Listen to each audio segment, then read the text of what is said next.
हिमाचल प्रदेश में आउटसोर्स कर्मियों की अपनी कुछ डिमांड्स हैं। हिमाचल प्रदेश में आउटसोर्स कर्मचारी अपने लिए एक स्थायी पॉलिसी की डिमांड कर रहे हैं। अब आपको बता दें कि लगभग 40,000 के करीब हिमाचल प्रदेश में ये आउटसोर्स कर्मचारी हैं। हालांकि इसका डेटा कलेक्ट भी किया जा चुका है और लगभग 40,000 के करीब कर्मचारी इस समय हिमाचल प्रदेश में आउटसोर्स पर है। सरकार ने इस विषय में कमेटी गठित करने का भी निर्णय लिया है। उस कमेटी की रिकमेंडेशंस क्या रहेंगी, वो कमेटी निर्णय क्या लेगी, इस विषय में भी आपको हम बताएंगे। लेकिन पिछली कुछ कैबिनेट की बैठकें हुई थी, उनमें कयास ये लगाए जा रहे थे कि कैबिनेट में जो है वो आउटसोर्स कर्मियों के लिए कोई पॉलिसी बनाई जाएगी या उस संबंधी सूचना दी जाएगी, लेकिन ऐसा नहीं हुआ। हिमाचल प्रदेश में इन आउटसोर्स कर्मियों को समस्याएं कहाँ आ रही हैं, और क्योंकि सरकार के हर एक विभाग में आउटसोर्स कर्मचारी जो है वो अपनी सेवाएं दे रहे हैं, आज इस विषय में हम चर्चा करेंगे। बहुत सारे आउटसोर्स कर्मी हमारे साथ जुड़ चुके हैं। आपके जो भी सवाल हैं आप हमें लगातार पूछते रहिए, और आपको जो भी शंकाएं इसमें लगती है आप उनका भी जो है वो सवाल के तौर पर पूछ सकते हैं। फिलहाल आज चर्चा के लिए हमारे साथ शैलेंद्र कुमार जी हैं। आपको बता दें कि आउटसोर्स कर्मियों की मांगों को लेकर और आउटसोर्स कर्मियों के मुद्दों को लेकर आज हम बात करेंगे। शैलेंद्र जी, बहुत बहुत स्वागत है आपका टिंज भारत में। जी, बहुत बहुत धन्यवाद शिवा मैडम, और समस्त टिंज भारत मीडिया का मैं धन्यवाद करता हूं जो आउटसोर्स पर उन्होंने चर्चा के लिए आज हमें समय प्रदान किया है। सर, सबसे पहले हम मूल जो है इसके कारण पर जाएंगे। कई आउटसोर्स कर्मी ठेकेदारी प्रथा के माध्यम से रखे गए थे, कई नाइलिट जैसी कंपनियों के माध्यम से रखे गए थे, इंस्टीट्यूशन के माध्यम से रखे गए थे। सबसे पहला सवाल ये कि हिमाचल प्रदेश में लगभग आपके अकॉर्डिंग कितने ऐसे कर्मचारी होंगे जो आउटसोर्सिंग में इस समय हिमाचल प्रदेश में? मैडम, जैसे सरकार भी कहीं ना कहीं 25,000 का आंकड़ा प्रस्तुत कर रही है कहीं ना कहीं, तो अगर आप जो ठेकेदारों की बात कर रहे हैं, जिन कर्मचारियों को ठेकेदारों के माध्यम से नियुक्त किया गया है, तो उनका आंकड़ा भी अगर आप मिला लें तो करीबन 35,000, और अगर आप कुछ एक प्रोजेक्ट्स में भी कर्मचारी लगे हैं, तो ओवरऑल डाटा अगर आप मिला लें तो कहीं ना कहीं आप ठीक बोल रहे हो कि ये संख्या कहीं ना कहीं 40,000 के तकरीबन पूरे हिमाचल प्रदेश के अंदर आउटसोर्सिंग की बन जाती। जी, और देखिए, अगर हम आउटसोर्स कर्मियों की समस्याओं पर बात करें, हालांकि इसके लिए पॉलिसीज प्रीवियस गवर्नमेंट ने भी नहीं बनाई। ये गवर्नमेंट ने कमेटी तो बनाई है जिसमें सुरेश भारद्वाज शहरी विकास मंत्री हैं, आपके ऊर्जा मंत्री हैं, और इसके अलावा जो है वो जल शक्ति मंत्री भी इसमें शामिल हैं। लेकिन आपको क्या लगता है कि इसमें टैकल पॉइंट्स कहाँ कहाँ आ रहे हैं? क्योंकि आप भी कई बार मुख्यमंत्री से भी इस विषय में मिल चुके हैं, जल शक्ति मंत्री से भी मिल चुके हैं, तो उन्होंने आपको क्या कहा? जी, अभी रिसेंटली वर्ष 2022 के आरंभ होते ही पहले सप्ताह में हमारा एक डेलीगेशन, क्योंकि हमें ज्यादा हमारे सदस्यों को मिलने की अनुमति वहां पे नहीं मिल पाई थी क्योंकि मंत्री जी की थोड़ी तबीयत भी खराब चल रही थी, तो हमारा एक 3 सदस्यों का डेलीगेशन वहां पर उनको सेक्रेटरीट में मिला था। तो एक तो हमारा जो महासंघ है उसने इस गवर्नमेंट का, इस सरकार का धन्यवाद किया है कि उन्होंने आउटसोर्स कर्मचारियों के लिए सर्वप्रथम एक कमेटी का गठन किया, जिसके अध्यक्ष माननीय श्री जल शक्ति मंत्री जी को उन्होंने बनाया है, और जिनसे आउटसोर्स कर्मचारियों को काफी ज्यादा उम्मीदें हैं कि वही आउटसोर्स कर्मचारियों के लिए एक पॉलिसी फ्रेम कर सकते हैं। तो उन्होंने भी, कमेटी के जो अध्यक्ष थे, उन्होंने भी हमें आश्वस्त किया, उन्होंने स्वयं ही इस बारे में बोला कि वे कहीं ना कहीं चाह रहे हैं कि इन आउटसोर्स कर्मचारियों को डिपार्टमेंट के अंदर कहीं ना कहीं मर्ज किया जाए। तो इसमें शैलेंद्र जी, मेरा आपसे एक सवाल और भी। सवाल पहले आता है योग्यता का, क्योंकि हम यहाँ पर बात कर रहे हैं किसी भी कर्मी की, किसी भी कर्मचारी की। सबसे पहली बात हमारे पास योग्यता की है, लेकिन सबसे बड़ी बात यह है कि इन आउटसोर्स कर्मियों के विषय में जो युवा हैं उनकी राय ये आ रही है कि ना तो कोई टेस्ट पास किया है और ना ही कमीशन के थ्रू आए हैं। तो किस तरह की पॉलिसी की डिमांड आप कर रहे हैं, क्योंकि it's very important to know. Right madam, right. देखिए मैडम, जो हिमाचल प्रदेश कमीशन है उसका एक अपना महत्व है, और कहीं ना कहीं वही एक सही तरीका है एक सरकारी विभाग में जो अपॉइंटमेंट है उसका एक सही तरीका है। और हम तो, हमारा जो महासंघ है वो पहले से ही जो ये ठेकेदारी प्रथा है इसके विरोध में रहा है, और इसको तो हम सरकार से भी आग्रह करते हैं कि इसको बंद कर देना चाहिए, जी ताकि लेकिन मैडम देखिए, कहीं ना कहीं ये जो आउटसोर्स कर्मचारी, चाहे वो पुरानी सरकार हो चाहे वो वर्तमान की सरकार हो, उन्होंने ये आउटसोर्स की प्रथा को कहीं ना कहीं अपनाया है, जो एक उनका राइट भी है इसको आउटसोर्सिंग को करना। लेकिन अब क्योंकि ये राज्य के ही मूल निवासी हैं और इनको सरकारों द्वारा ही लगाया गया है आउटसोर्सिंग पर, तो ये कहीं ना कहीं दायित्व भी अब सरकार का ही है कि उनका जो कर्मचारी, आप देखिए, जिन्होंने अपना कीमती समय, एक बहुमूल्य समय डिपार्टमेंट को, विभाग को प्रदान कर दिया हुआ है, और तो उनको कहीं ना कहीं सरकार नीति बना करके उनके लिए एक बड़ा कदम उठाए, ये कहीं ना कहीं हमारी मांग सरकार से ही है, क्योंकि इस आउटसोर्सिंग की प्रथा को सरकार ने ही अपनाया है और ये सरकार द्वारा ही लगाए गए।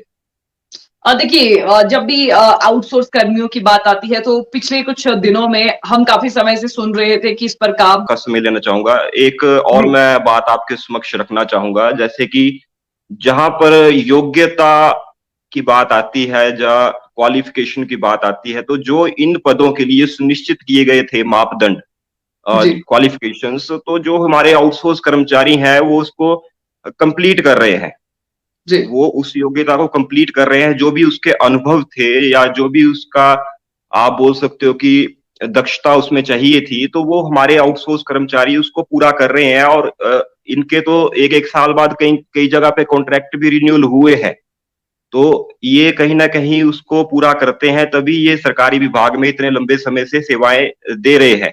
और कहीं जी ना कहीं जो अड़चन आती है, तो मैडम वो कहीं ना कहीं R&P रूल में फॉलो नहीं हो पाए थे रिक्रूटमेंट के टाइम पे, तो वो वहां पर अड़चन आती है।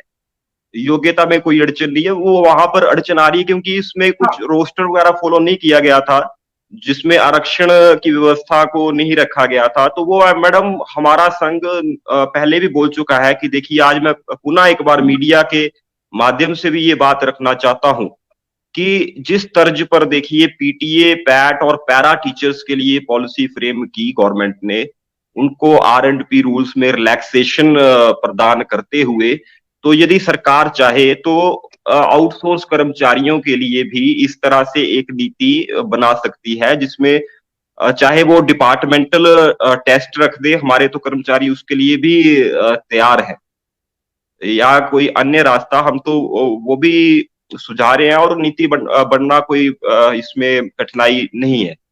चलिए, शैलेंद्र जी, एक और सवाल मेरा आपसे, क्योंकि चुनावी वर्ष भी है, आपने भी काफी समय से इस डिमांड को लेकर सरकार के समक्ष भी अपनी बात रखी है।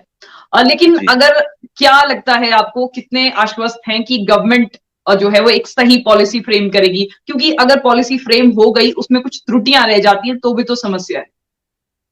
देखिए मैडम, मैं खुद सचिवालय में वहां पर जाकर के आया जिस दिन हमारी अध्यक्ष जो कमेटी के हैं उनसे विस्तृत इसके बारे में चर्चा हुई, तो हमने उस दिन भी ये प्रत्यक्ष तौर पर देखा कि जो कमेटी है वो एक बड़ी ही बारीकियों से इस पर काम कर रही है और काफी जोर शोर से इस पर काम चला हुआ है। लेकिन क्योंकि ये चुनावी वर्ष भी है, और ये जो आउटसोर्स कर्मचारियों का जो ये तबका है, ये पहले भी, जैसे आप बोल रहे हो कि पुरानी सरकार के टाइम में भी इस तरह की कवायद शुरू हुई थी और वो कहीं ना कहीं इस चीज से वंचित हो गए थे, ये काफी सहमे हुए हैं, डरे हुए हैं, और इनमें मानसिक तनाव भी एक पैदा होता जा रहा है। तो मेरा जी सरकार से एक बार, जो वर्तमान की सरकार है जिससे हम मांग रख रहे हैं बार बार, तो मेरा उससे भी कहीं ना कहीं ये आदर सादर निवेदन रहेगा कि वो इसको चुनावी मुद्दा ना बनाएं कृपया, और इस पर जो भी डिसीजन है वो शीघ्र अतिशीघ्र ले। शैलेंद्र जी, एक और सवाल मेरा आपसे, क्योंकि पॉलिसी फ्रेम की बात तो हमने कर ली, लेकिन जी आप, क्योंकि 2022 में हम प्रवेश कर चुके हैं, आने वाले समय में जब सरकार ये आउटसोर्स के माध्यम से भर्ती करेगी, क्या लगता है कि आउटसोर्स के माध्यम से भर्ती होनी चाहिए या फिर नहीं? इस बात का कितना समर्थन करते हैं? जी मैडम, इस बारे में मैं अपना पक्ष पहले भी जैसे रख चुका हूँ कि ये आउटसोर्सिंग की प्रथा को प्रदेश सरकार को कहीं न कहीं अब खत्म कर देना चाहिए, क्योंकि इससे देखिए काफ़ी ज़्यादा शोषण हो रहा है। कहीं न कहीं मेहनत कर्मचारी करते हैं और उनके हिस्से का जो कमीशन है वो ठेकेदारों को दिया जाता है, जो कि एक अननेसेसरी उनको प्रदान किया जा रहा है और एक भारी संख्या जी। में भारी मात्रा में प्रदान किया जा रहा है। तो मेरे और जो हमारा महासंघ है, उसके अनुसार तो ये आउटसोर्सिंग की प्रथा को बंद करना चाहिए और जो सरकार ने जो काफ़ी ज़्यादा संख्या बढ़ चुकी है आउटसोर्स कर्मचारियों के लिए, इनके लिए एक इनके भविष्य को ध्यान में रखते हुए एक नीति सरकार को शीघ्र अतिशीघ्र लानी चाहिए। जी। देखिए शैलेंद्र जी, अगर अब भी सरकार इसको, हालांकि कमेटी बन चुकी है, तो कमेटी की रिपोर्ट्स भी आएंगी, लेकिन इसके साथ साथ अगर आपसे मैं ये भी बात समझना चाहूंगी कि अगर आपकी मांगों पर अगर स्थायी कमेटी नहीं बनती या फिर किसी बोर्ड या निगम के हवाले जो है वो आउटसोर्स कर्मियों को कर दिया जाता है, तो आपका स्टैंड क्या रहेगा? जी मैडम, इस पे हम स्टैंड कमेटी के सामने पहले भी रख चुके हैं कि अगर मतलब कि कमेटी इस तरह का डिसीजन, कमेटी के अध्यक्ष ने हमें खुद बोला कि जो हमारी कमेटी है, वो इनको विभाग में मर्ज कहीं न कहीं करना चाहती है, तो उस पर भी हमने कहीं न कहीं बोला कि चाहे आप इनको, जैसे जिन कर्मचारियों को 5 वर्ष से अधिक समय हो गया है, उनको कहीं न कहीं आप जिनकी शैक्षणिक योग्यताएँ कंप्लीट हैं, उनको कॉन्ट्रैक्ट के दायरे में लाइए।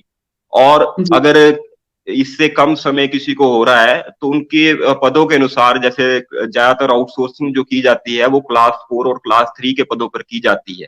तो यदि आप इनको डेली वेज में भी लेकर आते हैं और कल को देखिए 4 साल उनको डेली वेज के अंदर और 2 साल उनको कॉन्ट्रैक्ट के अंदर लगाकर भी अगर उनको नियमितीकरण का रास्ता उनके लिए खुलता है, तो हमारा महासंघ उस चीज का भी स्वागत करता है। और शैलेंद्र अगर जी, एक और वो सवाल मेरा कहीं न आपसे। कहीं ये बोर्ड या निगम के हवाले भी करते हैं, तो उसमें भी कहीं न कहीं इनके विभाग में समयोजित होने और नियमितीकरण की अगर कोई राह वो प्रशस्त करते हैं, तो उस चीज़ का निश्चित तौर पर हमारा महासंघ स्वागत करेगा। शैलेंद्र जी, एक और भी मेरा सवाल आपसे, कि अगर देखिए, क्योंकि पॉलिसी तो बन रही है, लेकिन क्या सरकार ने इस विषय में कमेटी बनाने से पहले या कमेटी बनने के बाद आपसे सुझाव लिए थे कि क्या कदम लिए जा सकते हैं? क्योंकि आउटसोर्स कर्मी ही जानते हैं कि किस तरह से समस्याएं उनको आ रही हैं और उन समस्याओं का निदान किस तरह से हो सकता है। आपने क्या सुझाव दिए? जी मैडम, हमारा महासंघ निश्चित रूप से सरकार के जितने आला अधिकारी हैं या जितने इनके विधायक हैं, उनके समक्ष इनकी मांगों को लेकर के, चाहे वो जिला प्रशासन भी रहा है, बार-बार रखता आया है और कहीं न कहीं यदि हमें कहीं के पे कंपनीज़ के अगेंस्ट या ठेकेदारों के अगेंस्ट कंप्लेंट भी दर्ज करवानी पड़ी है, तो उससे भी हमारा कहीं न कहीं हम पीछे नहीं रहे हैं। जी। और इसमें काफ़ी त्रुटियाँ हैं जो हमने निश्चित तौर पर बार-बार उजागर की हैं। जी। त्रुटियों की भी आपने बात की, हम सैलरीज़ की बात करें तो हालाँकि नए वेतनमान जो है वो सरकार कर्मचारियों को दे रही है। तो जी। आउटसोर्स कर्मियों की अगर हम सैलरी की बात करें तो बहुत कम है। लेकिन उसके साथ-साथ सैलरी के अलावा आप एक स्थायी पॉलिसी की डिमांड कर रहे हैं, लेकिन आपको समस्याएँ कौन-कौन सी आ रही हैं? क्योंकि ये जानना भी बहुत ज़रूरी है, क्योंकि हिमाचल प्रदेश के आधे से ज़्यादा जनता अभी ये जानना चाहती है कि समस्याएँ कहाँ आ रही हैं? जी मैडम, जैसे कमेटी भी स्थायी पॉलिसी को लेकर के माननीय मुख्यमंत्री जी का भी आपने देखा होगा, रिसेंट जो बयान था मीडिया के अंदर, उन्होंने भी इस बात को माना है कि जो आउटसोर्स कर्मचारी हैं, वो अपने-अपने विभागों, बोर्डों और निगमों में एक प्रशंसनीय सेवाएँ दे रहे हैं और सरकार उनके लिए काफ़ी ज़्यादा गंभीर है और उनको निश्चित रूप से कुछ ना कुछ वो लाभ प्रदान करेंगे। इस जी। बात को उन्होंने माना है, लेकिन पॉलिसी को लेकर के उन्होंने ये भी बोला कि इसमें कुछ एक जो कानूनी अड़चनें हैं, तो हमारी सरकार उसका हल भी निकाल लेगी। तो जी। सरकार के पास मैडम काफ़ी ज़्यादा तंत्र है, हमारा तो ऐसा मानना है, हमारी तो समझ कहीं न कहीं उनसे इतनी ज़्यादा नहीं है, लेकिन जो भी हम उनको एक सुझाव के रूप में दे सकते हैं, तो वो हम ऑलरेडी एक ड्राफ्ट अपना लीगल तौर पर भी बना रहे हैं, जिसमें हमने मेंशन किया है कि जिनको 5 साल से अधिक का समय हो गया है, तो उनको आप कॉन्ट्रैक्ट के दायरे में लीजिए और बाकी को आप डेली वेज में कीजिए। और इस तरह से अगर R&P रूल की कहीं ना कहीं अड़चन उसमें आ भी रही है, तो जी अगर आपने PTA, पैट और पैरा पॉलिसी जो जिस तरह से फ्रेम की, उनको भी आपने प्रेम की। नियमित किया, तो आप वहां पर आउटसोर्स कर्मचारियों को भी इस तरह की रिलैक्सेशन प्रदान कर सकते हैं। शैलेंद्र जी, आपका बहुत बहुत धन्यवाद। जी, धन्यवाद। हिमाचल प्रदेश के जितने भी आउटसोर्स कर्मचारी या कर्मचारी इस लाइव स्ट्रीम को देख रहे हैं, तो आप अपने मुद्दों को लेकर हमें लगातार लिख सकते हैं कि किस तरह की समस्याएं आ रही हैं, और इसके अलावा इस लाइव स्ट्रीम को आप जितना चाहे उतना शेयर कर सकते हैं, क्योंकि एक सही इंफॉर्मेशन लोगों तक जाना ये बहुत जरूरी बात है। तो फिलहाल आज हमने डिस्कशन आउटसोर्स कर्मियों के मुद्दों पर की। सीधी और साफ बात ये कि आउटसोर्स कर्मियों के लिए पॉलिसी बन रही है और इसके लिए कमेटी का गठन भी हो चुका है, और कुछ ही समय में, हालांकि अभी कोविड है, ये क्यास हिमाचल प्रदेश में लगाए भी जा रहे हैं कि इस पर जल्द ही कोई फैसला सरकार लेगी, क्योंकि जैसे पैरा टीचर्स हैं, हमारे अन्य टीचर्स हैं, उनके लिए भी सरकार ने एक पॉलिसी बनाई है। तो सकारात्मकता बनाए रखने के फिलहाल हिमाचल प्रदेश के इन कर्मचारियों को जरूरत है। इसी शुभ विचार के साथ मैं आपसे विदा चाहती हूं। नमस्कार।